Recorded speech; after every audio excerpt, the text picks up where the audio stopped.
Magandang paglalakbay sa panibagong aralin. Sa pagkakataong ito, inaanyayahan ko kayong samahan ako sa isang masusing pagtuklas sa kaligirang pangkasaysayan ng Ibong Adarna. Isang akdang patuloy na nagbibigay buhay sa ating panitikan at kamalayan bilang mga Pilipino. Unang paglalakbay. Paglaganap ng kurido sa panahon ng Kastila. Noong Marso 16, 1521, dumating sa Pilipinas si Ferdinand Magellan, isang pangyayaring nagbukas ng ugnayan sa pagitan ng Espanya at ng mga Pilipino. Gayunpaman, mahalagang tandaan na ang ganap at sistematikong pananakop ng mga Espanyol ay nagsimula lamang noong 1565 sa pangunguna ni Miguel Lopez de Legazpi, na nagtatag ng unang permanenteng pamayanang Espanyol sa Cebu.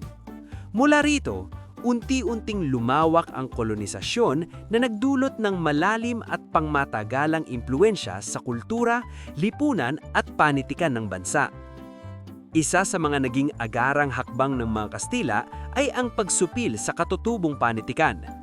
Maraming mga sinaunang sulatin ng ating mga ninuno ang sinira o sinunog sapagkat taliwas ang mga ito sa layunin ng kolonisasyon, ang pagpapalaganap ng relihiyong Katolisismo. Bilang kapalit, ipinakilala ang mga akdang relihiyoso at panitikang may impluensyang Espanyol.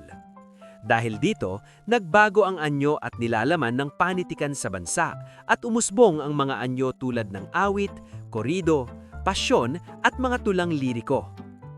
Naging mabisang kasangkapan ng panitikan sa pagpapalaganap ng Kristyanismo.